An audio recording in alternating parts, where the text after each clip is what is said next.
Hello everyone, and welcome to this week's episode of First Look Final Word, the podcast where we take you along to see a new movie with us. I'm Pete. And I'm Trevor. What's going on, you grumpy old hulks? That might be your best one yet, Trevor. Thanks. I like that one. Today we're seeing Captain America, Brave New World. After meeting with newly elected U.S. President Thaddeus Ross, Sam finds himself in the middle of an international incident. He must discover the reason behind a nefarious global plot before the true mastermind has the entire world seeing red. Oh, there you go. Being a little cute in that synopsis there. I guess let's not talk about the trailer because I feel like the trailer just kind of gives everything away that's going to happen in this movie, right? I feel like a bit of most of it, yes. I don't know what Giancarlo Esposito's character is supposed to do, but I think he was a bit of a tack on at the end. I didn't even know he was in it, so maybe I didn't see the most recent trailer. I think he was part of the reshoots. They brought him in to be an extra antagonist. Well, that's a wise decidecision. Yeah, maybe just... You got to put him in your movie if you can. You got to. Sorry, we're watching a lot of Brooklyn Nine-Nine. That was a little Jake Peralta there? Yeah. Yeah, like, I think I could probably guess, like, 80% of what's going to happen in this movie. The other 20% will be just some, like, Marvel side characters making appearances and stuff. So I'm going to be completely frank. I have pretty low expectations going into this one. Yeah, it's funny because my wife asked me what we were going to see tonight, and I said there's a new Captain America movie, and she was like, "There is?" She had no idea. Not that she's a Marvel fan by any means, but she's like, "I normally would know that there's new Marvel Captain America movie coming out," and I just feel like there's not. It's been a long time coming, this one, I think, and I feel like there's not really a lot of hype for it. Well, I think in order for there to be hype, the TV show would have had to have been a lot more successful. That was the problem, I think. A lot of people dropped off kind of halfway through the TV show, and that was the point where people kind of collectively realized, like, oh, Marvel projects can be really bad. Yeah, and I think a lot of people as well is like, oh, like, I don't really want to see Captain America without Chris Evans in it. I don't think people have really taken to Sam Wilson as Captain America. Well, I think Anthony Mackie... Yeah, it's a shame. He's a great actor. Yeah, he's great. They just honestly don't, like, they've just written that character really poorly. In the TV show specifically, I mean, it was supposed to be the Falcon and the Winter Solider, and it was like, it's more about Falcon in the background, just having a mope, than being Captain America at the end for some reason. Gives, like, the most, like, hacky inspirational speeches. Yeah, well, let's not turn this into a Falcon and the Winter Soldier dump fest, because it's too easy to do. I'm still traumatized by that shit. It was terrible. Well, there was like a lot of issues with. Was it COVID that hit that one? There's been so many strikes and COVID and things, but yeah, there's a lot of writing issues with that one for sure. Yeah, it was a COVID show, but you know what? So was Severance season 1. So I'm not. Fair enough. I can't use that as an excuse anymore, right? Yeah. Well, you know, the good thing is, though, Trevor, is that they did get the writers from that show to write this movie, so synergy. Well, it's great to know that they've learned their lesson. Like, it is just so bizarre. It's like watching a movie like Deadpool and Wolverine, where it seems like Feige and the machine over there kind of gets what the recent complaints are. Yeah. But then they do something like this, which it makes it seem like this has just been on the factory. And I haven't seen the movie yet. I'm already talking like this. Makes it seem like it's on the factory line. Yeah. And they have not, like, made any alterations to their plan. I was kind of thinking that because I felt like it's been a long, long time since we've been in, like, the MCU. Because, like, I don't really count Deadpool and Wolverine as, like, an MCU movie. I mean, it definitely was, but it didn't feel like it. Yeah, it was more of a farewell to the Fox movies, yeah, exactly. Right?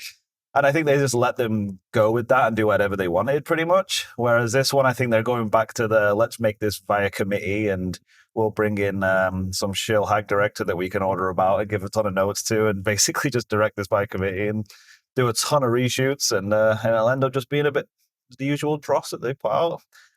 But you know what? Maybe I'll be proved wrong. I mean, I'm not. From what I'm seeing online, we're not going to be proved wrong, and we're probably not going to like it very much. But I would say we're seeing this on, like, opening night, Thursday. Yeah. So this will be dropping on Monday. So a lot of people will have already seen this by the time this podcast come out, because a lot of people like to see that first weekend. I don't know. People are done with going out opening weekend to see these movies. Well, I will say we had a hard time getting Deadpool and Wolverine tickets. That's very true. We bought these tickets day of. Yeah, we got these No just problem. fine. Like the theater's mostly sold out. Like I think it's going to be almost completely full. We also did it on IMAX as well. Yeah, but yeah, exactly. Like it speaks to the enthusiasm that we were able to kind of just like walk into seeing a showing on opening night, which very true. Traditionally would have been hard to do. Yeah, I don't have high hopes for this, and it also I'm actually kind of worried for just like the superhero movie genre in its entirety. I feel like there's a lot rested on the shoulders of Superman and Fantastic Four.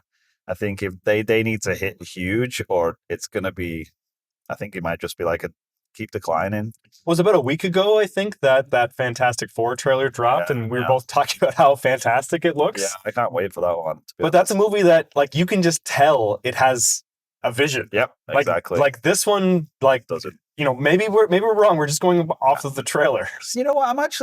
I'm more hyped for the Thunderbolts than I am for this, which is kind of crazy that I'd be more hyped for a Thunderbolts movie than a Captain America movie. But I'm actually digging those trailers. Have you been? It looks really good. It looks fun. But this movie is really important because this is really the first official handoff movie that they're doing. Like Captain America movie. Black Panther: Wakanda Forever was sort of a handoff, but they were forced into that position. Okay, dead stop. On a highway here. Yeah, maybe don't just stop there. Why? So it's a crash. I guess like right to the back of this truck, I guess. But they should still pull over to the side of the road. Yeah, unless the engine stalled, but just get out and push. It doesn't look like it. Oh, that's going to be bad for somebody. Yeah, that's not going to end well. It almost was bad for us. I mean, that was like some karma coming to get us for ripping on the Falcon so much. Well, so that's a sign from a higher power to be a little nicer going into this. Just to clarify, we're on the highway and there was an accident and there was a car basically stopped in the right-hand lane that we almost just plowed right to the... If you're a new listener, we are in a car right now. We're going to go see Captain America, Brave New World. So I'm still not sure about that title. No, right? It's a horrible title. Did you read Brave New World in high school? I did not, no. Oh, well, it's very good. It's like a totalitarian society novel. Like, okay. So is it not towards that then? Maybe I guess it's towards that. Like, it's like that. What's his name? Aldous Huxley. Right. And it's like just like a government with complete control over people. So I guess it's feeding into that. But I doubt it's going to have any of the same themes aside from like government overreach. It's super depressing to be watching this movie right now with the climate going on. Like, well, maybe like a big crazy American president, you mean? Going nuts. Like, yeah, we try to steer clear of that sort of stuff, but it's honestly... I'm just talking about the movie, right? I don't know what you're talking. We are in Canada, for anyone that doesn't know. So. It's very depressing seeing a very old man do some very crazy things, which I assume is what's going to be happening in this movie. I just hope he wags his finger at people. I'm going to put some tariffs in. Something like that. That actually was pretty good, Harrison Ford. Was it? Harrison Ford meets Donald Trump. Like, that was pretty good. Yeah, he's going to point his finger. Anyway. Get off my red plane. There you go. So, going back to what you said about the trailer spoiling stuff, like, it spoiled a lot of the Harrison Ford stuff. I mean, I know it wasn't... I don't know if we're going to tiptoe around it because it's been in all the... It's in all the marketing materials. They put a pun right in the synopsis there. Yeah, because I feel like they initially were going to try and keep that quiet, and then they were just like, we need to get some hype for this movie. Let's just put it in all the trailers and in the posters. It's so... Yeah, like, you could tell that's a panicked move. Yeah, we're talking about Red Hulk. Red Hulk. Well, Thaddeus Ross turning into Red Hulk in this movie. Because when Harrison Ford was, like, being interviewed, like, just after he had filmed the movie, he was asked, like, are you playing Red Hulk? He's like, what's a Red Hulk? Like, he's playing, like, perfectly, like, I'm just a confused old man. He might just be a confused old man, to be fair to him. I don't think he's a confused old man. I think he doesn't give a shit about any of this. Stoned. He just can't even remember. Well, he's... I think I saw like 3 different interviews with him over the past month of saying like how he just did this job for the money and he didn't care about it at all. Well, and I'm assuming the Red Hulk is not making it out of this movie. I got to assume, right? I mean, he's not going to have signed on for any more movies, and I would think not.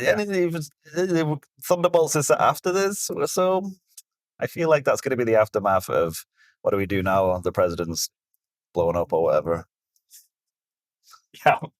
Wasn't it? So, like, isn't isn't Ross like the Thunderbolt in Thunderbolts? Or? Exactly. Yeah, I think that's why. So what are they doing? And I think that's why in the Thunderbolts trailer, when they're like, we're the Thunderbolts, they're like, oh, we can't call ourselves that. I think it's going to be a bit of like, we can't name ourselves after the crazy Red Hulk guy that almost killed everyone. That's why there's an asterisk in the title. Yeah, they haven't really explained that. I guess which it's probably it's kind of dumb, but yeah. So it's probably just like name change pending or something. Yes, that's what the exactly. asterisk Well, I think is. they're just going to end up being the Avengers or like Dark Avengers or New Avengers or something. Okay. Because there is no Avengers team right now.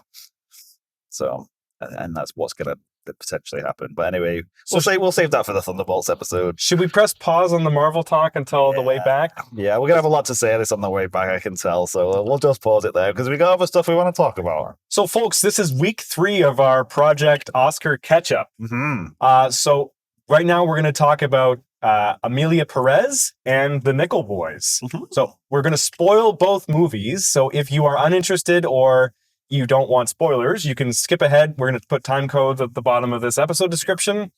Just skip ahead to our review of Captain America: Brave New World. Yeah, and there will be a spoiler-free review once we've seen the movie. So if you just hate spoilers altogether, I should really say that. You can still hear a review before we get into spoilers, so don't worry about that.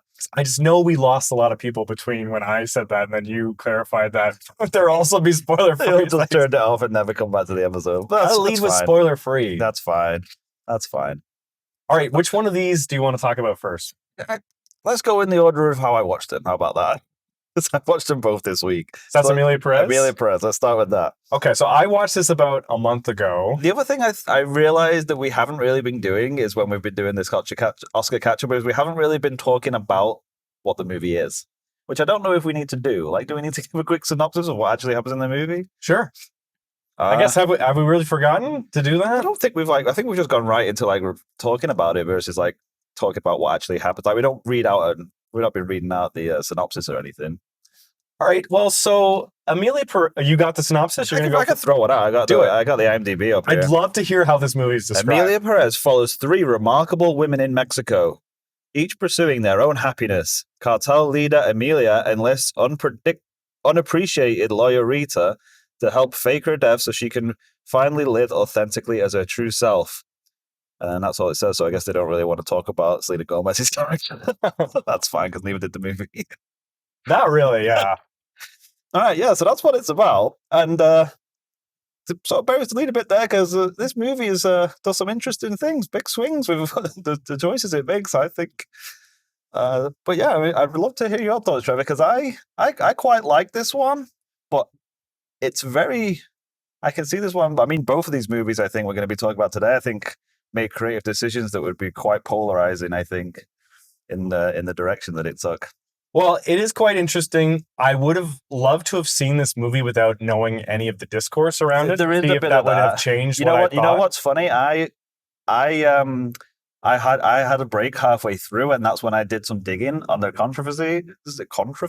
Because I remember you saying there was, and that did change the way I felt about the characters halfway through watching the movie. Well, I will also say the first half of this movie, I think, is fairly strong. Yes, I agree with that. But the back half, I think, is kind of aimless and it doesn't really know what it wants to do. Yeah. That's my main problem with it. I don't think that this is a disaster that a lot of people think it is. Like, do people think it's a disaster? It's like the most hated movie in some circles, and I can kind of get some of the perspective. Like, a lot of it is the fact that it's like a French production. Well, it's an auteur French director coming in and, you know, basically portraying Latin America as this shithole. Yeah, it's like somebody making a movie about Mexico that learned everything they know about Mexico from watching movies from Hollywood. Yeah, I completely agree. And like, it's fine in that case, but I can imagine if you are Mexican or even Spanish speaking, you're probably a bit like, WTF, man? Like, yeah, this is BS.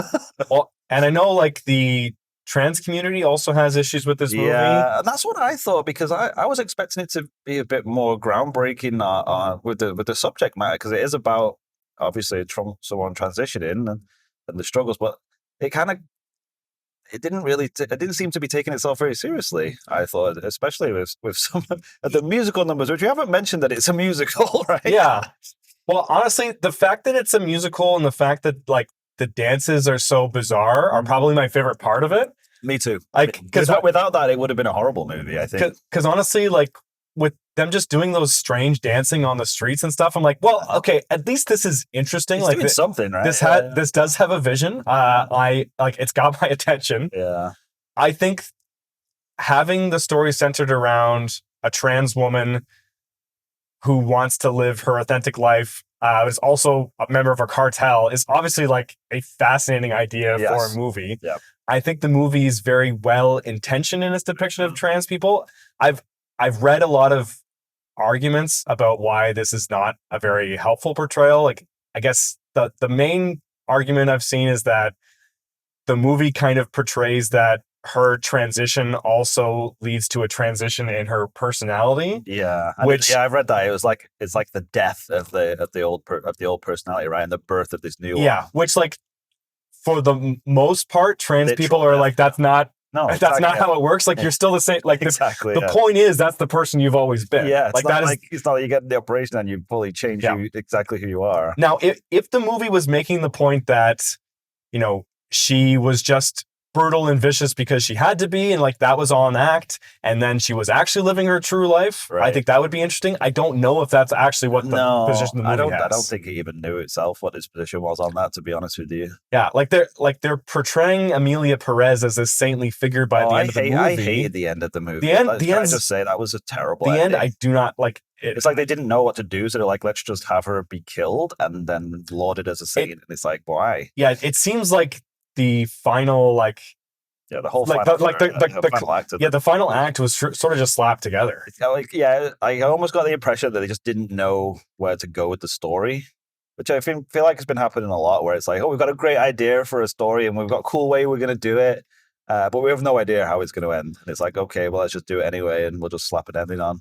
I think it would have been a 5,000% better movie if at the point of the movie where she finds out that Selena Gomez, doing her perfect flawless Spanish. Yeah, I've heard that she's getting a lot of stick for that. Honestly, like even I can tell when she's doing Spanish that it does not sound. Well, and I did notice that her character dropped into English when none of the other characters really did, and I thought, like, well, maybe they tweaked that character so she could do that, so she didn't have to struggle with the Spanish so much. Anyways, once she reveals that she cheated on her late husband, as she thought. If Emilia then had her murdered and her partner murdered, and showing that, she didn't actually change, she was just trying to change, right. I think that would have been such a better movie. Yeah, I know what you mean. But I could see someone coming in, trying to do like a positive portrayal of the trans community might have been like too nervous about doing something like that. Like they want to portray like this person as like, this is like a saintly person. They went from being a terrible man to a wonderful woman, I think is basically what the movie says. That's basically what it is.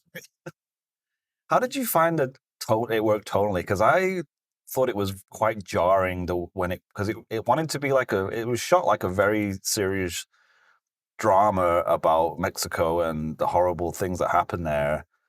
But then it would just like flip into these like comedic like musical numbers, which I loved, but then it jumped back, and I'd be like, I was getting whiplash from it, just jumping back and forth with the tone. Yeah, I think it was handling the tone really well in that first act, and then second act is a little muddled, and then by the third act, I don't know what else going on. I think that's what it was. I was on board with it, but it was just happening too much, and I was like, what movie are you trying to be at this point? Because I feel like you're trying to be one movie, and then remembering that you're actually the movie that you are, and then jumping back to that.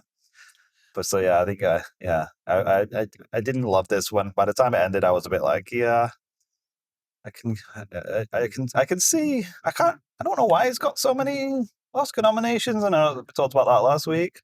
I thought Zoe Saldana was great in it. Yeah, she was fantastic. I thought she was amazing, but I thought the other two performances were just fine. I thought Selena Gomez was pretty poor, actually. Their character didn't really have anything to do. Yeah, if Saldana wins the Oscar, which she might. Yes. I would not. No, I would not be mad about it. I thought she did really well. She's honestly been. She can sing too. Yeah. I had no idea. She's been so great for so long, but she's kind of under the radar. Great. She's gravitated towards these roles where like you don't really notice her that much because she's either in makeup or she's green or. And then like the Star Trek movies, she's kind of like the maybe like the fourth lead or something. Yeah, she's been in a lot of big blockbusters, big franchise movies, but yeah, she's incredible in this.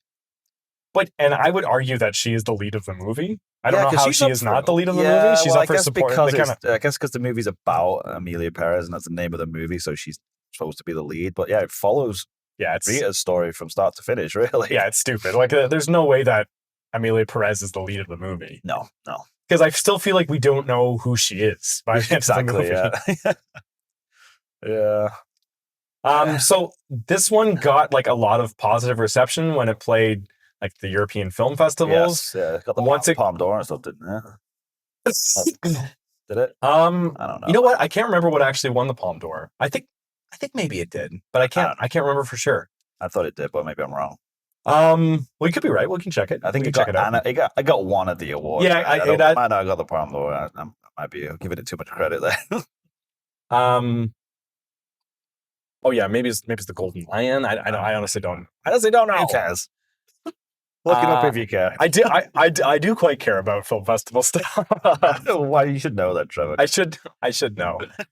But yeah, so once more like North American audiences saw the movie and it went on Netflix, people were like, "What the hell is this thing?" And like Hollywood voters really go for this movie for whatever reason, and we've both kind of said like we don't see it as the complete disaster that some people do. No, but I also don't think like it's an awards darling. Like that's very surprising. No, I agree. I mean, it's definitely there's a lot of movies I think Oscar nominated movies this year that have just like done something like took a wild swing on something. It's like, you know what, we're gonna make this a musical and have it become like you say, crazy, funny, weird dances and songs and flop it in the middle of this dramatic movie about trans cartel leaders. Well, Todd Phillips had the exact same idea this year. Did he? About the Joker, like do a Joker musical. Not that that's a trans story, but he didn't get as much Oscar nominations for that one. Yeah, but no, and then like this was really on its way to winning Best Picture. Yeah, but then all of the controversy, do we need to get into that? Like talking about? No, I'd like just going to talk about it in a general way. Like the backlash against the movie is not really what's going against it. It's really all the stuff that's being unearthed about the Emilia Pérez actor. Lead star. I don't remember what her name is, but Carla Sofia Gascon. Yeah, but the first. The first trans actor to be nominated for an Oscar, so it is like a momentous occasion. But some crazy stuff is. Yeah, I know some crazy social media posts, but then like she came out and doubled down on it, right, and was like put out a whole big interview and was like, "I'm being victimized," and it just kind of turned people off. So, anyways, a lot of people now have this close to the bottom of their rankings for. Yeah, I think it's. So I've mentioned it's going to tank at the award seasons, I think. I've mentioned this on a past episode, but the Best Picture voting is the only one that's ranked ballot. So even if oh yes, you did mention that. Even if like 40% of people who are voting like think this is their best movie, the other 60% are probably putting this dead last. Definitely, yeah. So I think that this really doesn't have much of a chance. It's a bit of a Marmite movie. I think people are going to put it 1 or 10. Yeah. Anything else to say about Emilia Pérez? No, I don't think so. I would say to people that, don't just listen to the negative hype. Yeah, definitely see it. It's definitely something you haven't seen before, I would say that. Yeah, like, I think it is well-intentioned. I think we can still watch things that are offensive to us to be, like, and I mean that earnestly. Like, I think you can watch something and be offended, but I think don't watch something just because you think you might be offended, if that makes sense. You've lost me, but that's fine. Okay. I think especially if like it's not purposely offensive. I think if it's something like, what's that movie like? Am I Racist or whatever? I don't know. Do you know what I'm talking about? There's a movie called Am I Racist? Yeah. I can't remember. Like, I don't want to shout it out more than I have to. But like, basically about a movie about a guy who's racist. Who's racist? Yeah. Okay. So like, don't watch that. Right. But I think you can watch a flawed movie. What they call it, rage bait, right? Yeah, exactly. It's not a rage bait movie. So hopefully that makes sense what I'm saying. I think this movie still is worth watching. I don't think I would give this movie much thought if it wasn't nominated for Best Picture. Like, I might have watched it, thought it was weird, and then never thought about it again. Yeah, agreed. I might be like, oh, Zoe Saldana was good in that. That weird one where she kept bursting into song, which seems strange. Yeah, like this, the line about, the penis turning into a vagina is really funny. Like, I don't know if you've seen that memed No, yet. I haven't. That's like the most dogged on line of the year, basically. I took a screen capture and sent it to Trevor when I was watching the movie last night. Was it last night, night before? Yeah. It was like, vaginoplasty! It's like, this is a musical. It's insane. Like, and you gotta just give it to them That's for what I going mean. You for gotta it. give credit for that, right? Like, I was watching, I was like, this is batshit insane, and like, you've got to give them credit for taking that for taking that swing. Like I said, it's like, Yeah. fair play. Just didn't fully land, but good effort. Okay, want to go on to Nickel Boys? Yeah, let's move on to Nickel Boys. And so I watched this basically today. yeah, me too. I finished about a half hour before I picked you up. Yeah, and I didn't know anything about this movie when I jumped in, and then I realized that I had heard about a movie that was shot like this, but I'd forgotten all about it. So yeah, I went in and I was like, oh, this is a cool way to open this movie with this like POV shot, very like weird ethereal, like extreme close-ups and stuff. And then I'm like, and then I remembered, the whole movie is like this. Mm-hmm. Well, I did know it was going to be like a POV thing the whole time. Yeah, I just didn't know why they were doing the gimmick. No, yeah, and then I go, and I think that is the crux of this movie. I think either that works for you or it doesn't, and if it does work for you, I think you can enjoy this movie a lot, and if it doesn't, I think it's going to put people right off. So what did it do for you? It didn't really work for me, the POV stuff. But I still loved the movie, if that makes sense. I really enjoyed the movie. I shouldn't say enjoy really, because it's pretty grim. But should you say what the movie's about? Yeah, I guess we should. I've got it open here, so let's do that. Based on the Pulitzer Prize-winning novel by Colson Whitehead, Nickel Boys chronicles the powerful friendship between two young African-American men navigating the harrowing trials of reform school together in Florida. And it's like in the 60s, so like Jim Crow stuff. Yeah, I think it's 1968. Yeah, I think that's when he gets out, right? Because it was when Martin Luther King Jr. died, right? Yes. So I had seen something by this director before. Oh, okay. This is his feature debut. What's his name? Can you say his name? Because I don't remember. RaMell Ross? Yeah. RaMell, I like that name. So he was nominated for Best Documentary about 7 or 8 years ago now. It's for a movie called Hale County, This Evening. Okay. And like this guy was, I believe he was like a high school like film and like photography teacher. Oh, really? And he just kind of like took like short clips and they're like over 2 years or whatever, and then he cut them all together. Oh, wow. And this guy is like honestly one of the best cinematographers ever. Like, and this movie looks so gorgeous. Some of the shots that I agree are just gorgeous and well done, but the fact that it was just consistently like that, I think it was really distracting for me, and I don't think it helped the narrative of the movie, tell the story of the movie. I don't think it did what he intended it to do, which I'm assuming he wanted to put you in their shoes, right? So you're experiencing what they're experiencing. Yeah. But to me, it just felt like frustrating and unnatural for the camera to be doing that. So I felt the exact same. The moment where it kind of switched for me. Mm-hmm. Do you remember when Elwood was in the infirmary? Yeah. And then his grandma came to visit, and it's on Turner's POV. Right. And then Turner is talking with his grandma, and it really just it really struck me there, like how unnatural the way that they're speaking is. Yeah. When they're in the POV and people are kind of like looking down the barrel, it feels like you're kind of like, it feels like you're in a video game, right? And it feels like people are talking to you like they're in a video game, and the acting is not naturalistic in any way. Yeah, that's true, actually. Yeah. And I kept thinking about how it's switching ahead to like future Elwood, looking at all the photos. And then I thought, the movie's not trying to do like a natural. It's not trying to put you. Naturalistic. It's not trying to put you in their shoes necessarily. It's showing you someone who's looking at the past, trying to put himself into someone's shoes. Okay. So it's like it's looking at the past, but still a step removed from it. Okay. So I think that kind of helped me get on board with it more. And even so, like that's like an hour and 20 minutes into the movie. So I was struggling a little bit, but it did finally kind of work for me. Yeah, I think even just with the way like it was like slightly shaky and like the aspect ratio was like tighter in, it was just like niggling at me where I was like, I want to be able to see like more of what's going on.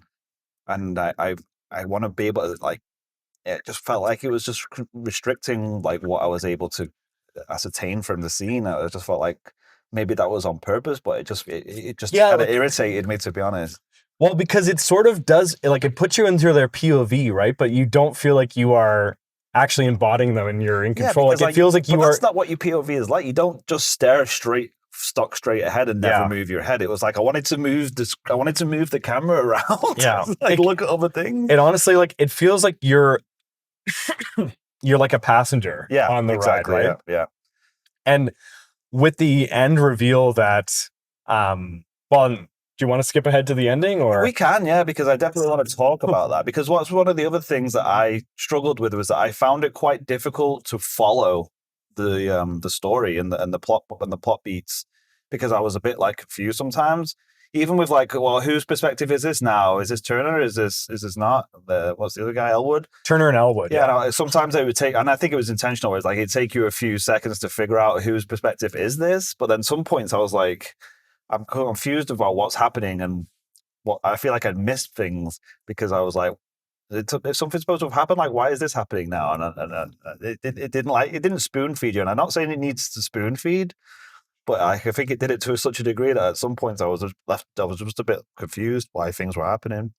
Yeah, and I think, well, what I think has happened is that, you know, Elwood dies, and then Turner. Oh, that's definitely what happens. Turner just decides to take up his mantle. Yeah. He takes his name, and then kind of just like he goes along the path that Elwood would have gone along. Yeah, but I didn't understand. It didn't really. To me, it didn't really explain why he would do that, or how he was even able to do that. Didn't make any sense to me. Well, because you can't just escape from a reform school and then change your name and become somebody else who is also supposedly escaped or been killed at this. Like, how is that even logistically possible? I don't know. Like, well, and like it, because it does show that at that school, which I believe is a true story. I don't know 100%. It was based off an actual reform school in Florida that this kids at these schools were routinely murdered and buried out back. They would tell the parents that they ran away. Right. So what I think happened is Elwood died, and then they were not looking right away. Yeah, they were not looking for Elwood. So right. It wasn't an obstacle for him to assume his identity because, you know, right, because no one cared. Because no one knew that Elwood was really dead except for the grandma, the friend, and the people who murdered him. Yeah.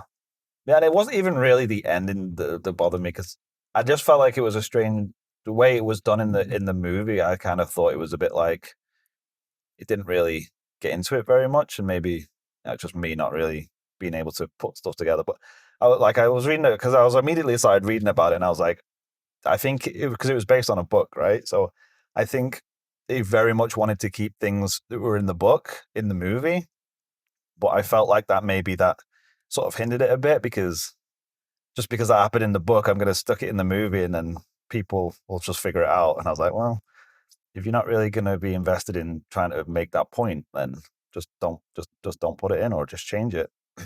Well, so like when I kind of had that realization when when you see them shoot Elwood, and then you're like, what the hell's going on? Like I've been watching Elwood from the future. Like how is this possible? Yeah. And then like when they show like the driver's license and it hits you, like what's actually happening or whatever. And then I found that part very moving. Really? Because I didn't. I was a bit like, I was swept away by the whole montage. I thought they were trying to make it like, oh, like what a rug pull. Like it was actually Turner all along just living like living Elwood's legacy, and I was like, I guess, but like, is that like anything that it wasn't a big like aha moment for me, or like, oh, that's great. Like, I didn't think it was particularly like Well, I would say they're not trying to play it like a big reveal. Shyamalan twist or whatever. I think they're trying to play it as like, what a beautiful sentiment that this person's basically living two lives for both of them. Yeah. He's being both Turner and Elwood. Like he's kind of like letting Elwood's soul inhabit him as he moves forward, the way that he's been trying to inhabit Elwood's memories, kind of going back. Okay, I can get that. So I felt it was a beautiful moment. I don't think that they were going for like a, you didn't see this coming, guys. It was Bruce Willis was dead the whole time. I don't know. I feel like it just didn't work for me as well. But like I thought that the subject matter and the performances I thought were great, but like as I say, I just didn't. It didn't really work for me. Like the shot where it was like third person, it was just the back of his head, which was like all the shots of him in like the future, like in the 80s and then in the early 2000s or whenever it was. Like I was just like, it was just irritating me. I was like, I all I'm seeing is the back of this guy's head, and I get that it's a stylistic, artistic choice, but man, I'd just rather see someone act. Thanks. Yeah, I can see that being a totally fair criticism, right? Like this sort of. But like he went, like I say, do you respect? Like I respect him for doing it. He definitely did what he wanted to do, and it was an artistic swing. And like I say, some of the shots were beautiful, but for me, it was just a bit too much. Like I don't think he needed to do the whole movie like that. But he obviously decided that that's what he wanted to do, and he did it, and he did it as well as doing that, as well as you probably could doing it that way, I think.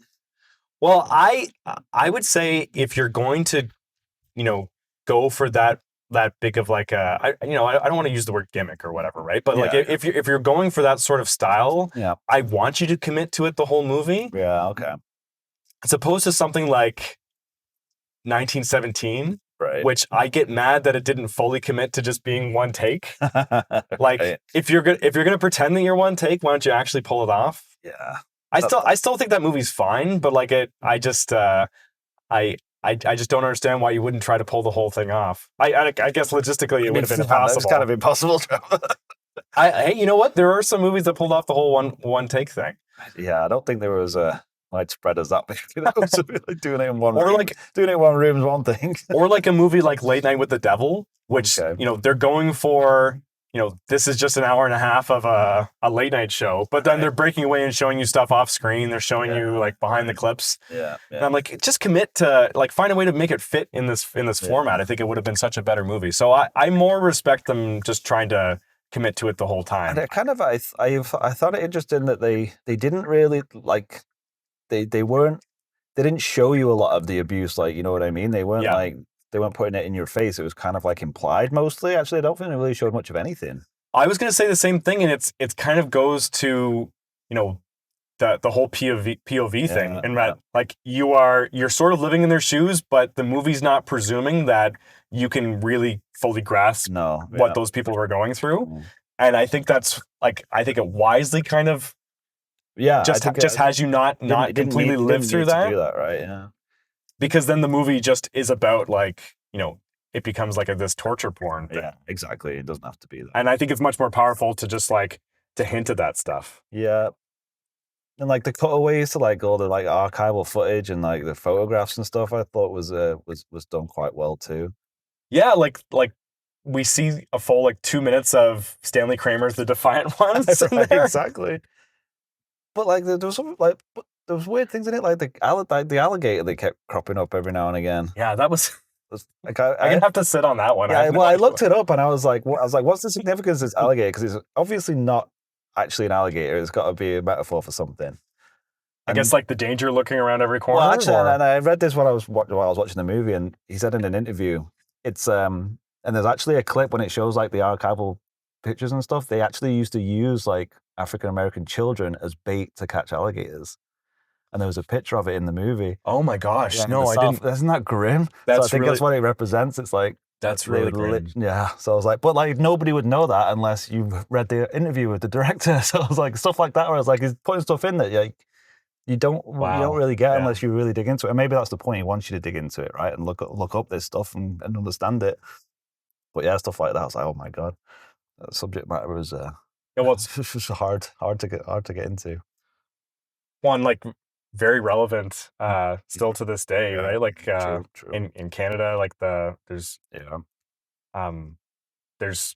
basically like very similar types of Yeah, schools it's like where bodies of children are still being found. yeah, a lot of Native Canadians struggled with that. So, and it feels ridiculous to now say we're going to go see Captain America, Brave New World, but we have arrived at the theater. Yeah. Well, so for those two movies, what do you kind of rate them both overall? I'd probably be more down on Emilia Pérez than I would on Nickel Boys. I thought Nickel Boys was a lot better. I think it like you say, stuck to it and it knew what it wanted to do. Didn't work for me, like I said, but I can appreciate it. Like we were saying, it didn't work for me, but I can definitely appreciate that he stuck with it and he did exactly what he wanted to do and he made what he wanted to make. But yeah, for me, it just because it didn't work for me, I wouldn't put it up there super high ratings. Yeah, I think for Nickel Boys, I kind of want to watch it again. Yeah, and then let it sit with me again. I watched it today. Because it kind of is like an attack on the senses, right? So I do want to see it again. Honestly, I'm really impressed by it. Like, and I found it very moving. Emilia Pérez, I think, was an interesting curio. Although this one, I'm probably never going to watch Nickel Boys as well. I know I talked earlier about it being like a Marmite movie. It's like people hate the way Nickel Boys was shot. I was looking at some reviews and it's I get some people. Either people love it or people are like, what a ridiculous way to shoot a movie. It's like, yeah, maybe you're missing the point. Well, I say it's good that not every movie looks the same, right? Even if it doesn't work for you. If you have polarizing opinions, you're probably doing something right? Yeah. If you're making stuff that everyone loves, then you're probably not making interesting stuff. Yeah, exactly. Anyway, should we leave it there then? So, if you are new to the podcast, Pete and I are going to go and watch Captain America, Brave New World. We're going to come back and give you a spoiler-free, immediate reaction to the movie, then give you plenty of warning before we head into spoiler talk. Anything else, Pete? No, I think that's it. I'm looking forward to seeing this one. It's going to be fun, all right? Wish us luck, everybody. Yeah, don't go anywhere, guys.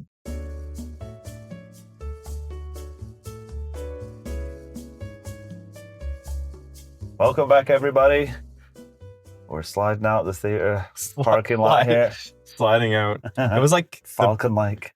The biggest snowstorm of the year the night before tonight. Yes. But we were able to make it out. Roads aren't too bad. Shaky weather, we were going to make it out, but we did it. Did it for the Falcon. Did it for the Falcon and did it for the fans. Yeah. Exactly. Okay, so all right, should we get into it then? Falcon, let's get a Brave New World. Let's get into it. Is it a Brave New World, Trevor? I don't know what about it was a Brave New World. You know what? I'm gonna give it some props. I didn't mind it. I thought it was all right. It might be a case of me just going in with my expectations on the floor. Yeah, my expectations were definitely on the floor. I will say, I ended up having a good time. Yeah. Like the movie did achieve like a likeness. Yeah, I think Mackie basically been able to carry it pretty well. Yeah, like he is just like a comforting presence on screen. I do think the movie is totally stupid. Well, I mean, yes. I don't think that the villain's plan really made, you know what? I think it made sense. I think it did not seem important in any way. Yeah, you could tell it had gone for a few rewrites and a few reshoots and changed around a bit. There was definitely some of that. Like it wasn't a perfect movie. It wasn't top tier Marvel by any stretch of the imagination, but it's not like I've seen it getting quite the kick in, and I don't think it's that bad at all compared to the last couple of phases of Marvel movies. I'd put it up there with some of the better ones. I don't know if I'd go that far. Well, like I don't know about up there with some of the better ones, but I mean, it's I was thinking the last Marvel movie that we saw, other than like we talked about Deadpool and Wolverine, was the Marvels. I'd say that was a lot better than the Marvels. The Marvels I didn't really like all. I think, I guess I would agree that I enjoyed this better than the Marvels. I don't think I would say it's a better movie. Yeah. I guess that's fair too. The Marvels, like, I never really was having fun with any of the characters, where, like, at least here I was having fun with some of the characters. That's true. Yeah, that's a tough one. Like, I don't, for this recent phase, like, Deadpool Wolverine's kind of been the one that I've been like, Yeah. Guardians 3, overly Guardians 3 positive. was good though. Is that the same phase as this I one? believe so. I've lost track of the phases now. That's what I was trying to look up while watching the credits. Guardians 3, I think, is legit a very good movie. Yes, it was. So here you go. I've got it right up here. Okay, Phase 5 please. we're in case you're wondering, which started with Ant-Man and the Wasp: Quantumania, which I haven't gone back and revisited, but I didn't mind when I watched that. I quite enjoyed watching that movie. I feel like, so we've done 3 movies now in the MCU. I think Ant-Man was pre-podcast Yeah, I was days. gonna say, I don't think we did Ant-Man. That was February 23. That's been kind of our read on most of these, is like, hey, you know what? This does not really kind of deserve like the trashing it's getting in the press. It seems like critics were more likely to give Marvel movies a pass earlier on, but now, like, well, I think they were just universally loved, and then they kind of peaked with Endgame, and then ever since it's just been a bit of a pile on. I think, people enjoy giving them a good kick in. So which just in some cases is warranted. I mean, there's been some pretty poor entries. Yeah, like, I would say this movie is like a D+. Like, I don't know if that seems mean, but like that's a passing grade. Right. Looks like just change our grading system every week. Well, I don't know what a D+ is on a 6.5 scale. Figure it out, Trevor. Okay. Well, why don't you guys write in to figure out what a D+ is? Yeah, I don't know. As I say, I think I'm more up on it. But I don't know if I think it's just because I was expecting it to be horrible, and I was like, this is not horrible. It's just like a middling Marvel movie. And we're kind of getting used to, like, because my worry was that it was going to be an absolute turd, and I was going to be like, how are they making such horrible movies? But because some of the TV shows have been that. Well, this is much better than Falcon and the Winter Solider. Yeah, right. I would say that. It's like, the plot is straightforward in a manner, which I have to credit, because some of these Marvel movies have been getting a little bit icy now. No, I think there's like the car thought there was something in front of it or something. Really? I don't know. That was weird. Oh my God. I was trying to drive itself off the road. Like, I don't have it on like cruise control or anything right now. So some of the recent Marvel movies have gotten a little too convoluted, a little too many characters. Yeah. That's definitely too many side plots. This one didn't really have any side plots. No, very true. It kind of stuck. And you know what? I was a bit concerned about Harrison Ford being parachuted into this movie, but I actually quite enjoyed his performance in this. The fact that it was Harrison Ford doing all this stuff made it so much better. Right? Like, because I was thinking, like, no disrespect to Jonathan Hurt, right? John Hurt, sorry. Who was it? William Hurt. William Hurt. Yeah. John Hurt, what man about? Yeah, William Hurt, like, no disrespect to him, but I don't think it would have been... John Hurt would have been fascinating. John Hurt would have been amazing, in the role. Can you imagine that?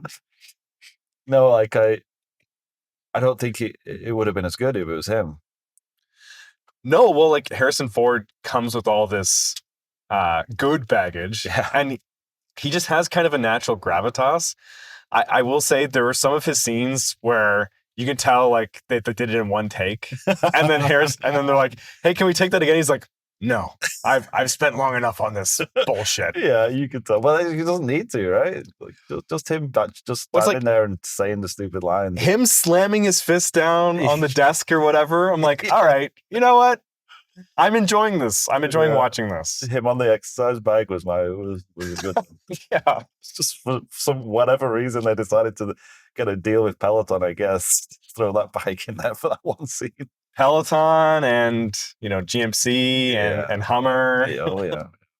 it's not as bad as some Like, of them. check out this perfect place you can put your shield. Yeah, it's like was so perfect stupid. storage for the shield. Like it was just like an establishing shot for that. For the storage space. And like honestly, like it wasn't that big of a storage space. I wasn't that impressed. It was like barely fit the shield in It was like shield size. like put the shield in there and everything else on the back seat. But yeah, like I would agree that this is a middling Marvel movie, but I think there is some quite poor execution to a lot of it. Yeah. And there was definitely, you could see like we even mentioned on the way here, like Carlo Esposito's character, like you could definitely tell that was like a total addition. They could have jettisoned that character and it would have been the same movie, which was kind of obvious. That being said, I did enjoy. Yeah, I did like him too. Yeah, that's what I mean. You guns to put him in it. Tell he's just he's just entered this phase of his career now where he's just having a great time. Yeah. He's just taking, whatever project for whatever whatever dump truck full of money they give to him. You know what I think I did? One of the reasons why I am up on this movie more is I appreciated the fact that it was acknowledging the existence of the Incredible Hulk and the Eternals. Because like every other movie since then has basically ignored all that stuff. Oh, honestly, like when they were talking about Celestial Island, I was like, oh, I guess something happened in between movies that we don't know about. Like I totally forgot about this. Because they haven't mentioned it, that a giant celestial came out of the freaking Earth. And I liked that they dropped that it was adamantium. I don't know if that's a spoiler, but I guess it's not. Like they're trying to mine it for adamantium. And yeah, just like bringing back like the guy from Incredible Hulk. I forget his name now, but like Tim Blake Nelson. Yeah, bringing him back. Well, that's definitely a spoiler. Talking about it. I don't think it is a spoiler. Everyone knows he's casting it, right? Do they? Yeah, I knew he was in it. Okay, because I knew that like they were gonna like talk. They were talking at you, mentioned more than once about the Abomination fighting Hulk and destroying everything. Well, they were really leaning into it hard. I just didn't know what. Like the opening of the movie was a bit like, hey, do you remember when all this happened in all these movies? I love how it was so funny. The newscast is like, yeah, Liv Tyler, who is Bruce Banner's girlfriend. like they said, Bruce Banner's ex-girlfriend. Oh man, like see stuff like that where I'm like, that's legit hilarious, but I don't think they did it for comedy value. It's just like poor writing, but it's like I'm getting behind it. There was one line of exposition delivered by Joaquin, who you had to remind me that he was in Falcon and Winter Solider. Yes, he was. They were building him up. I believe he is a character from the comics. Okay. He was the new Falcon, I think. But he says they have genetic information on everybody. And then Anthony Mackie's like, speak English. Like, I'm like, what? Did he think he was responding to a different line there? Because I thought he said something else, though. I thought he had said some weird word that didn't. Okay. It was like an unnecessary scientific word. Well, I thought he said like genetic information, and then he's like, come on, can you talk to me like I'm an idiot here? Come on. Yeah. Not all of us went, have a PhD in chemistry or whatever. What is the genetic? Anyways, that's what I thought I heard. I thought that was hilarious. No, I saw he did say a word. But no, there was definitely lines in this where you're just like, oof. How did you feel, switching gears a bit? What did you think of the effects in this one? Because they've been getting a kick in lately with the CGI looking a bit ropey.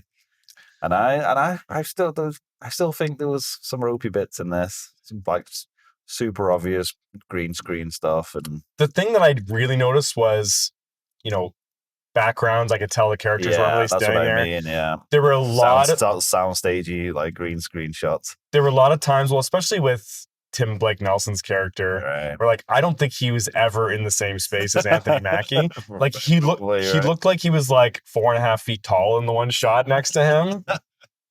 And we saw in the end scroll, there was like so many different VFX companies working on this movie. I thought the wings were, they seemed so like intangible and like not real. Every time they came out and went back in, I'm like, that just looks like it's not even really there. Which, I mean, I guess I don't know how else you do that, but it just felt a bit. Every time it happened, I was like, yeah. Maybe about a few more hours into that. Do you think there's like ever an actual set of wings that he's physically interacting with. In this movie, no, I don't think so. So I mean, like the Falcon suits in the old movies, they seemed a bit more like they had weight to them, and you could felt a bit more like they were actually wing strapped on him. Whereas these, and it's something they've done. It's the same with the helmet and the nano stuff. It's like it just feels like cheap and like not really there. Like, well, and you know why they went in that direction, right? why? Because because Robert Downey Jr. said, "I'm never putting this suit on again." I believe that. And so then they just had to like come up with creative ways for him to get like a suit on. cheaper and easier, right? Than having to these things that people carrying around. Well, yeah, maybe easier. I don't know about cheaper because you gotta pay a bunch of people to animate it around you now. Yeah, so I think some of the effects. Although I mean, it's not really a spoiler to say Red Hulk, right?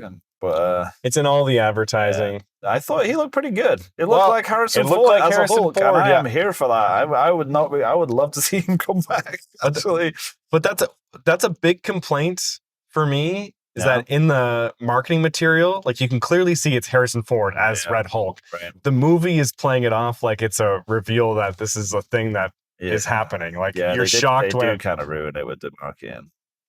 Which I don't know how else you would market this movie without saying that. No, because both villains are technically a surprise. Yeah, and like everybody who knows comics was like, oh, like Thunderbolt Ross becomes Red Hulk, and like if you're getting Harrison Ford in and he's going to be the main part of this movie, then you're going to have a Red Hulk.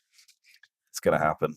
I will say for my P report, go around 1 hour and 3 minutes when Harrison Ford starts wagging his finger. Yes, he does do the finger. I'm so happy. I wanted to see the Red Hulk do it, but oh well. That's a sign that you can go to the bathroom. There you go. The thing that I think bothered me the most, so there's a mechanic in this movie with pills. And there are questionable pills. We don't know what these pills do.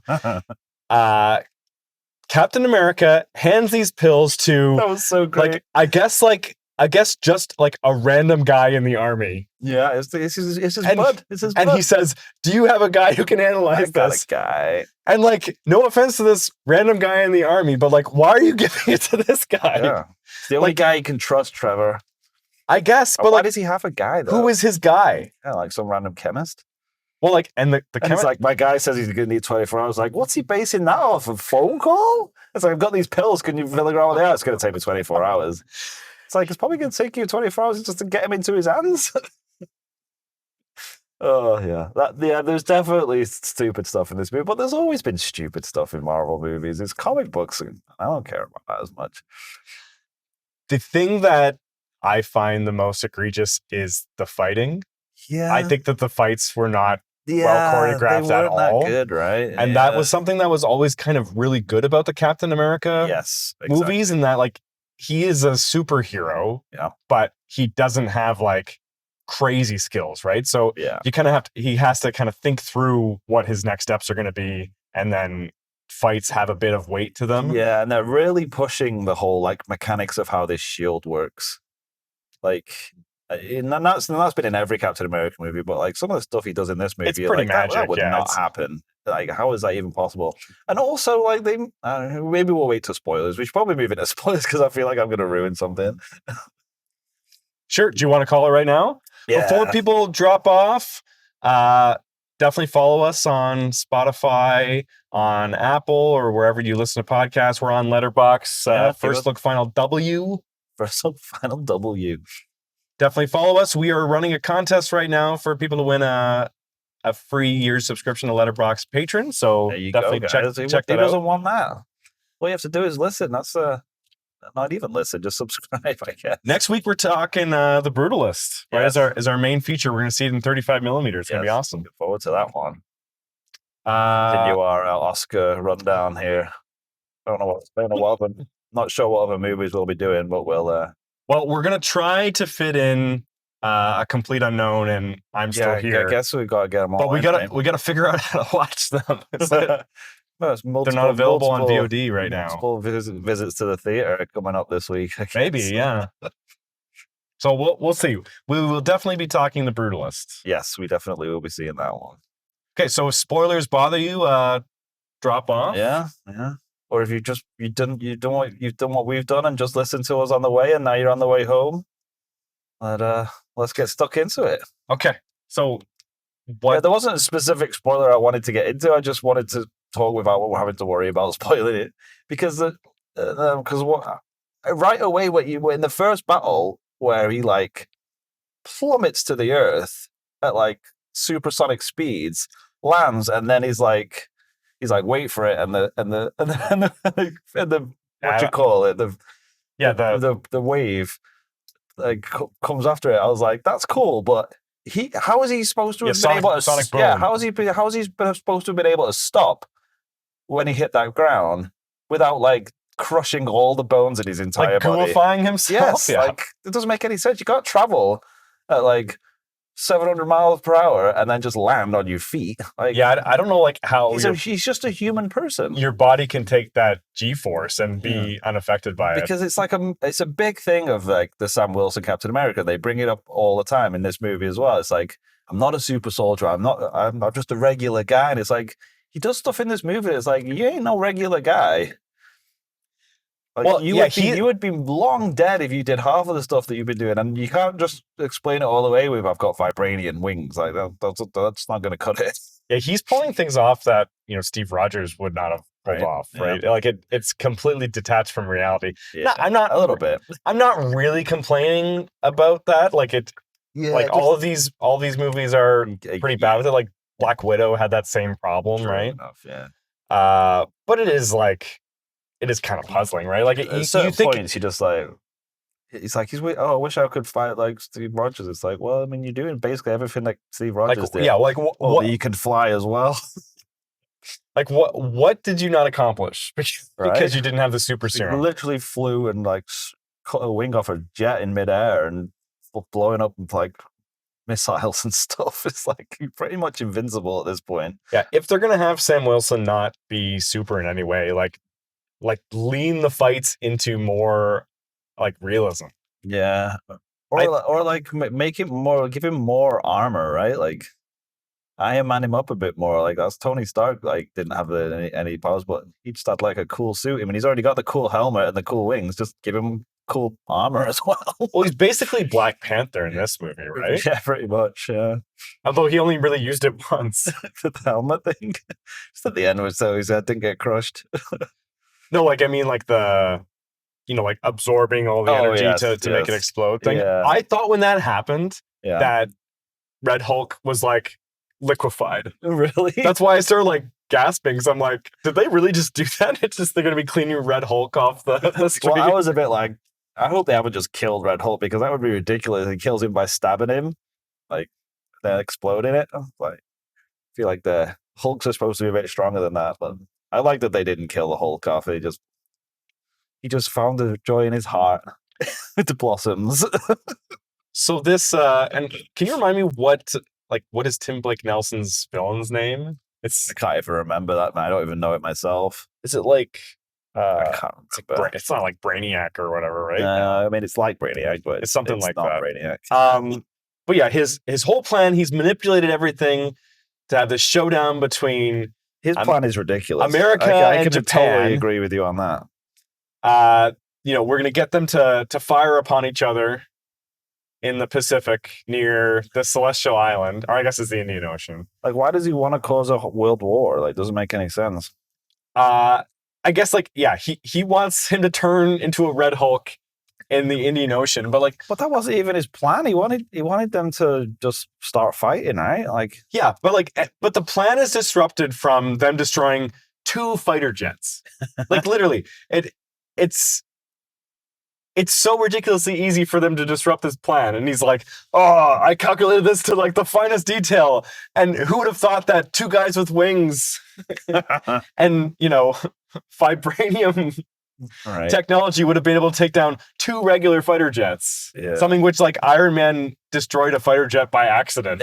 Yeah, it's his plan was like a bit ridiculous. And the whole thing about like, I've seen every single probability, I've calculated all the probabilities, and it's like, okay, well then you should have a better plan than this. Then, Yeah, I don't think that bared weight. I didn't see any evidence of no, that. it's the leader is the character name, by the way. Okay. Boring name, but well, that's been like the longest running like thread that they've dropped. Yeah, they picked up a thread that they just left. I mean, there's so many of them still dangling, but that was probably like to your point. That was the oldest one. I think that was the first ever thread that they just dumped and didn't ever go back to. And I like it. I like that they were like they retconned it. It's like no, he's just always been there, and he's just been secretly using him ever since. It's like okay, of course, sure he has. Yeah. And then when Sam Wilson's army friend gets his phone call about that there's gamma radiation in these pills. Oh, that was amazing. Then for some reason that guy's there. Yeah, he just to hear that news. I'm like, where are they even supposed to be? Are they in the middle of a training exercise? They're in a training exercise, and he gets a phone call. He's like, you know what, guys? Gotta take this phone call. Gotta go over here. Let this guy kill me. So he kills him because he's like, I can't let Cap know about this. And then he immediately goes and he tells Cap that he's up to something. Like, why did you kill random army guy? So, like, he knew, and he must have calculated the probability that he would get that call, that exact precise moment, and then walk off that base at the exact place where he needed to be, so that he could kill him without anyone seeing and then escape.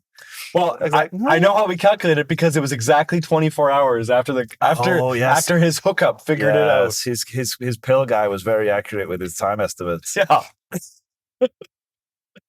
I was going to ask you, do you think this movie is playing with fire? Like, on the whole, in what way? That like political stuff? Political stuff.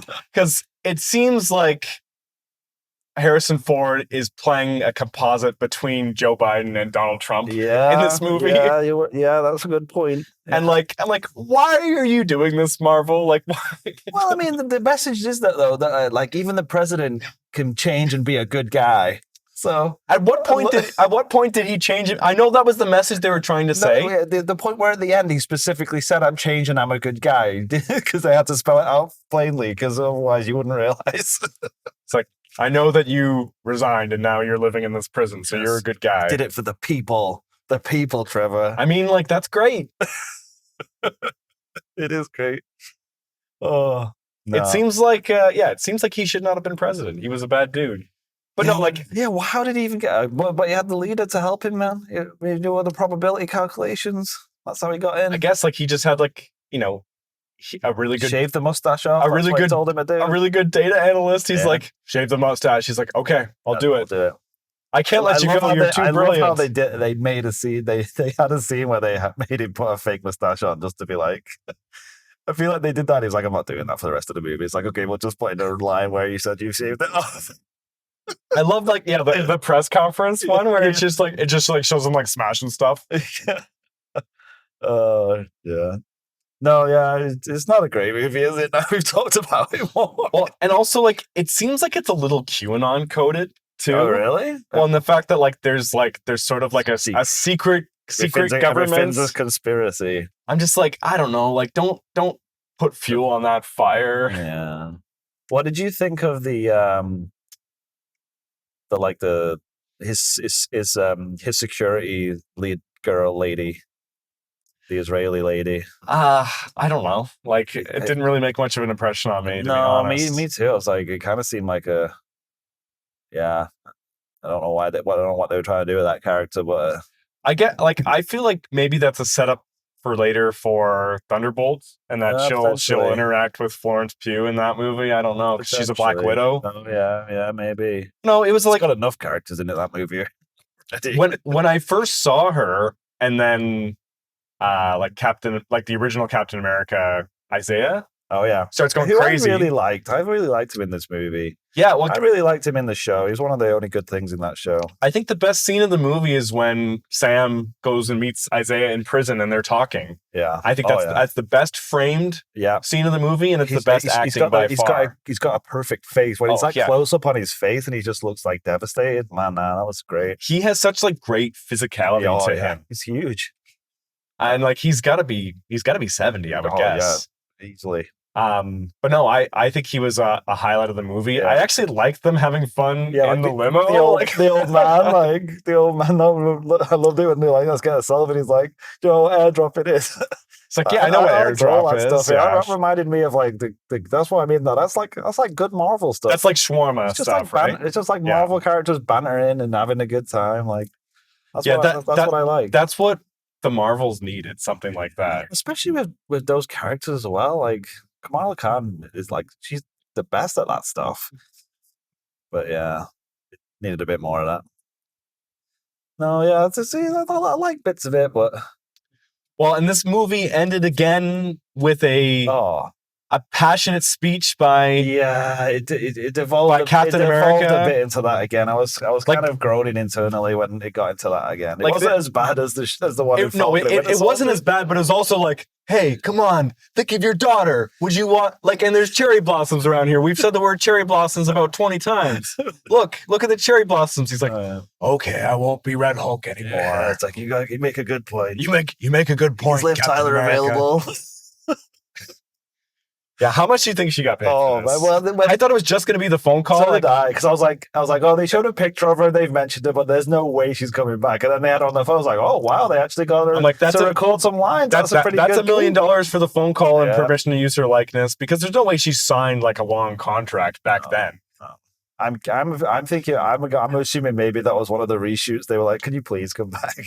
We'll give you a lot of money if you just come and do this one scene. But like, she was like really mad at him for a long time. She didn't call him after his assassination attempt, and then he calls her, and she's like, "Oh hi, yeah, I like you." I'd love to go for a walk. Maybe you have changed. You don't have a mustache anymore, and you've shrunk a couple of feet. I will say, I did quite enjoy seeing Harrison Ford, Red Hulk, smash up the White House, smash up the Washington Monument. He went to town, right? And I love the way he's like, can you clear all the pedestrians away from this one area? I'll lead him out there. It's like, yeah, we'll do that. And then he's at that area in like 10 seconds. It's like, you cannot clear an area out that fast, my friend. I love seeing Hulk just fly through the air. Like, I just love the motion of him just jumping. And that's what I mean. Like, I think this was a bit of a little love letter to the Incredible Hulk, because it was like classic Hulk and doing all the classic Hulk things. He even did the hand slap, like Sonic Boom thing, and like Hulk smashing all over the place, like say, just like flying through the air, destroying things and fighting. Like I miss Hulk. I miss him too, man. I miss him too. Yeah, like classic Hulk, man. He's a cool character. I just appreciated seeing him. Are they gonna bring back Hulk at all in the future? I don't know. He's like Smart Hulk now, right? Well, that's true. And they did introduce his son. Do not forget that. Who's son? Hulk's son. You didn't watch She-Hulk, did you? I did watch She-Hulk. You don't remember at the end of She-Hulk when his son shows up? No, I don't remember that at all. Yeah, see, nobody does. It's one of those threads that got dangled. It's like, look, here's my CGI son. And then they never mention him again. Who's the mother of that? I totally forgot about it was like one of those like cliffhanger things. He just shows up at the end and he's like, oh, I got a baby. Someone on Sakaar, I think, from that Thor movie. It's like when he was Gladiator Hulk, yeah.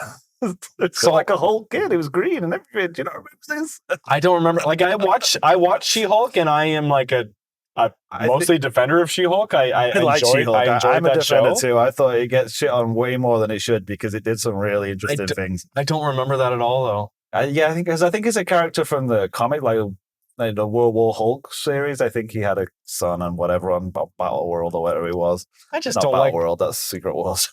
I don't like the idea of Hulk having sex. Like Hulk smash, Trevor. Oh, come on. That's too easy. Oh, God. Yeah, so I don't know what they're doing with Hulk, but I'd love to see some proper Hulk movies. Call me a prude, but I prefer my Hulk with those torn off shorts on. Keep your shorts on, Hulk. Goodness gracious. I don't know how they explain that Harrison Ford kept his pants on in this one. Yeah. You know what? Harrison Ford looking pretty darn good for his age. Yeah, although I did like he's got a belly though. When they did the reveal of not the reveal of when he went back to being Thunderbolt Ross after being Red Hulk and he only had like the shorts on, they would quickly only gave a quick glance of like, that's definitely old man Harrison Ford body that we don't need to be spending much time on. Yeah. But like he's like 80. He's an old man, right? That's what I mean. It's like this little old man stood there. Dare I say, too old to be president of the United States. Yeah, as if. No, I thought he did. Because I was a bit concerned he'd just be phoning it in because he has been one to do that in the past. Well, I wouldn't say he's giving it his all, No, but I mean, he he was good though. he's delivering and he's playing a character that is like his emotions run high. Yeah. Right. So he kind of has to do it. Yeah. But I was expecting, definitely for him to have been giving less of a shit. Yeah, exactly. I think maybe this is him at 40%, but Harrison Ford at 40% is better than most people at 100%. Yes, and that's exactly it, right? So I really don't mind that he's doing and I'm just assuming he's just doing things in one take because he doesn't have time for this nonsense. But like, there's like a bit of an awkwardness to this movie, which I think is okay. Yeah, I agree with that. Like he's sort of just stumbling through things. I think the whole political intrigue part of this movie is dumb. Yeah. Like I think like them negotiating over this island is like I don't even stupid. I don't even understand what that even means. It's like as if like he's just like he's on the phone with like Modi from India saying like, well, you got to bring Japan to the table. I'm like, why? Why is it so? Yeah, I don't understand why it was like. I'm assuming they're trying to make out that this island shows up and the countries that are laying claim to it are France, India, and Japan. You're like, why are France and Japan in this mix? I don't know. Like, and the US, like those 4 countries are racing to get this island. It seems like they picked countries out of a hat. Yeah, yeah. And like, why would India say we're not doing this without Japan? I don't understand any of this.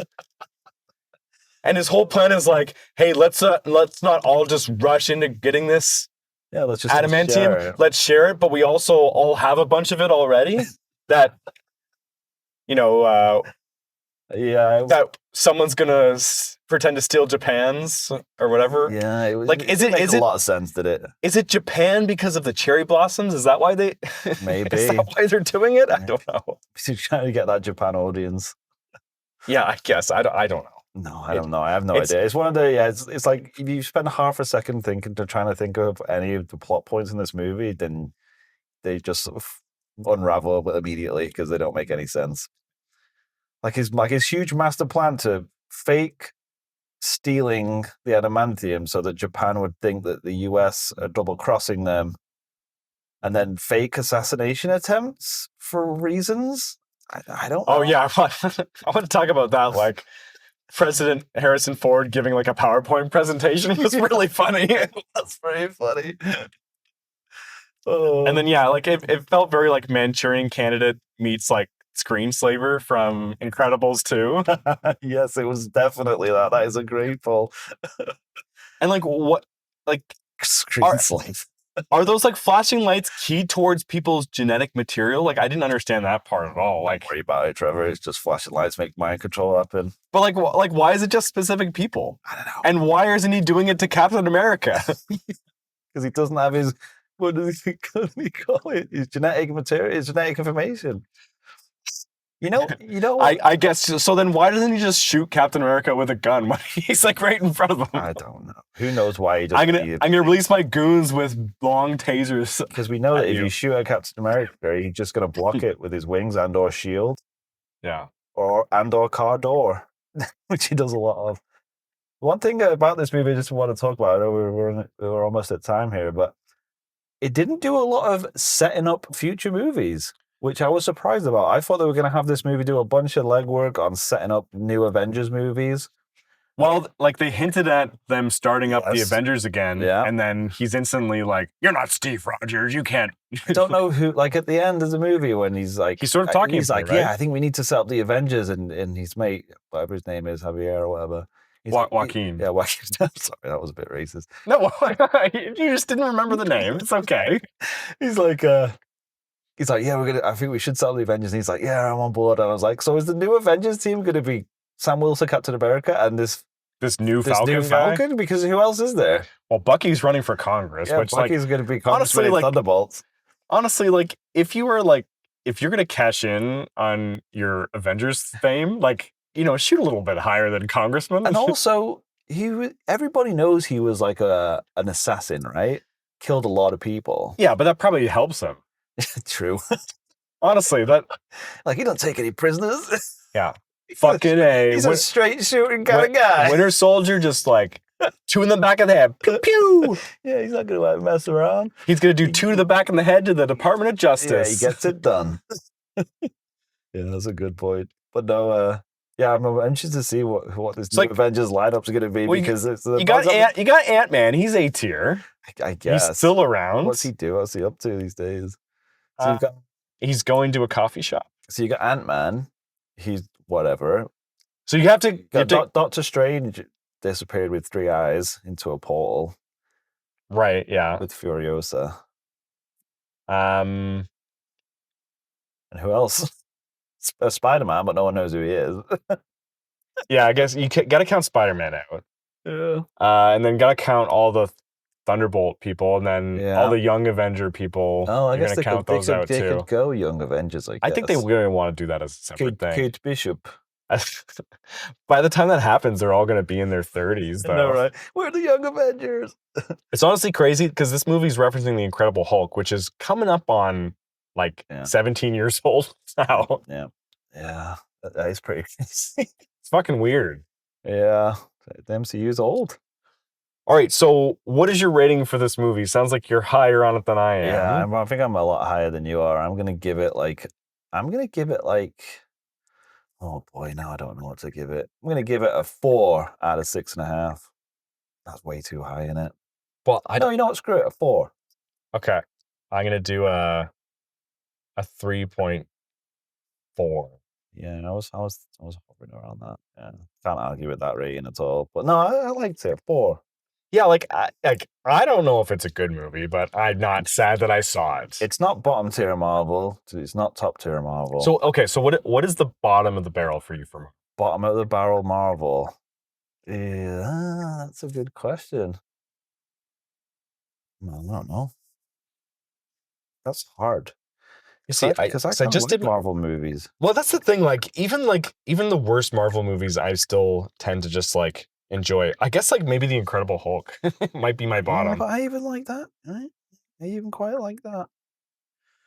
I don't know. Some of the ones we've had recently, I didn't like Wakanda Forever. Yeah. Multiverse of Madness and Love and Thunder. And I like Multiverse of Madness. Love and Thunder is pretty close to the bottom for me. And Eternals, I know it gets a kick in, but I didn't enjoy that one. Well, it's just boring. Yeah, and like you said, Black Widow. This is like Black Widow level to me, where it's it doesn't make a lot of sense. It's fine. I think I like Black Widow a little bit more than this. A bit more than this? Yeah, maybe. Well, I just feel like Scarlett Johansson and that character is just has a bit more of a hook to it, and I'm thinking about it. I actually did like Black Widow quite a bit. A lot of people don't like it, but Eternals is kind of low for me. Introduce David Harbour, Florence Pugh. I like those characters.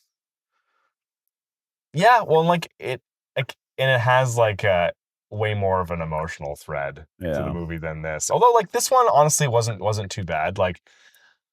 I like that they kind of leaned into, because it's Sam Wilson, right?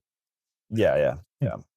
He's Black Captain America, right? So it's leaning into, racial injustice and all that stuff, and false incarceration and stuff like that. Yeah. So I do like that element to it.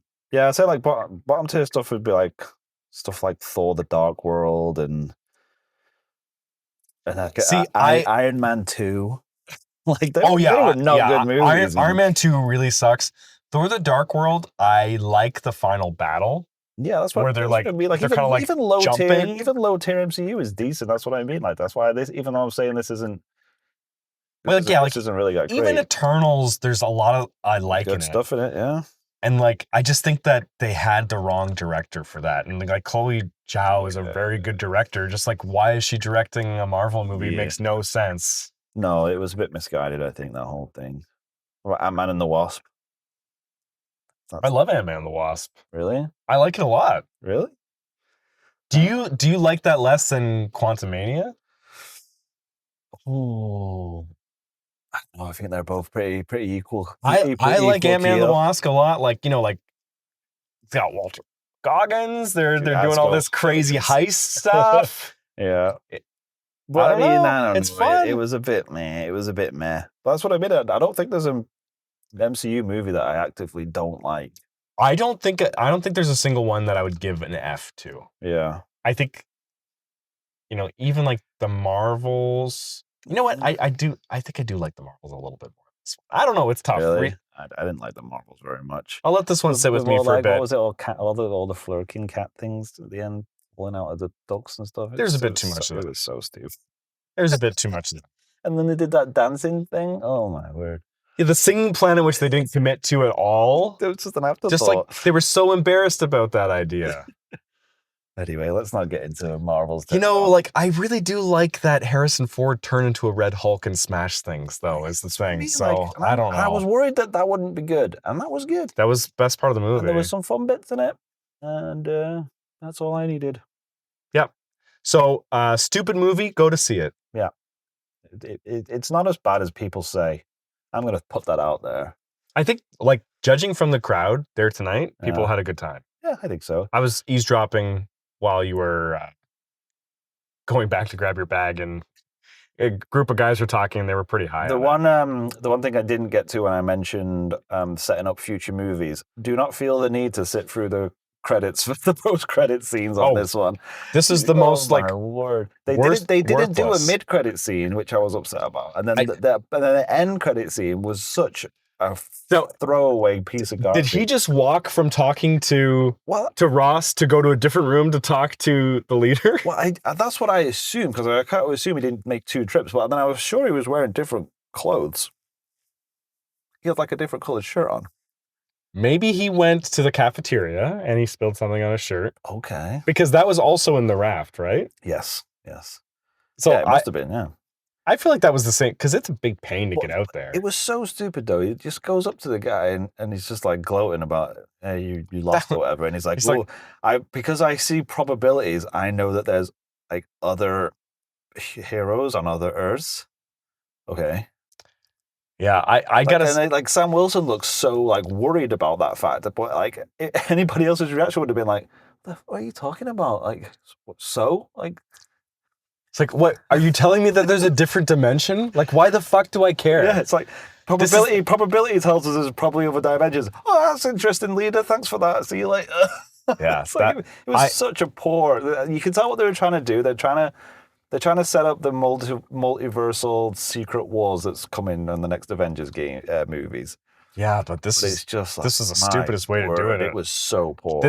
I'd have to look at a full list, but I have to think this is the worst end credit scene. I know there's been some stickers. Most of them are not good. No, and they really ran out. I feel like they just don't have any good ideas. No, when they first started doing it, it was like legit like reveals of stuff, like reveal of Nick Fury revealing Thanos and all this stuff. And now it's just like we kind of have to throw something in there. How about we just throw a bone? Well, it's like just don't even do it then. The problem is like, if you get an actor to appear in this end credits, it burns one of the movies that's in their contracts, right? So like, are you wanting Florence Pugh to show up in this one? Like, you're going to burn a contract?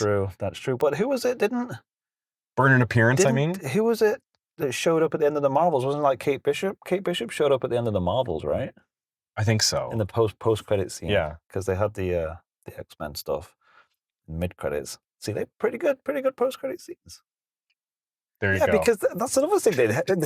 I guess they are doing a Young Avengers, because Kate Bishop and Kamala Khan sort of met up at the end of that movie, which I'd only just remembered. There's a lot of stuff to keep in our heads. Anyways, so much stuff. Anyway, we've waffled on enough about this movie, I think.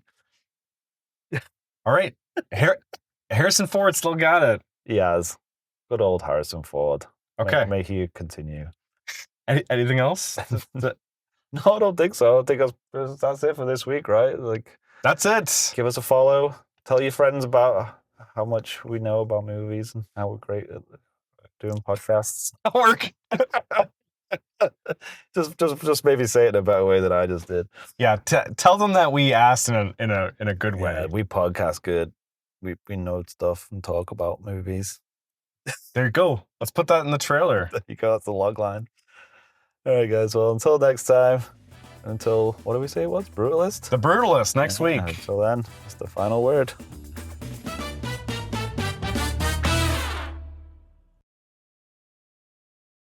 Hello, everyone, and welcome to this week's episode of First Look, Final Word, the movie where we take you. Well, that's wrong. Shit, they're doing so well not screwing that up. Yeah. I was thinking that. Let's leave it in.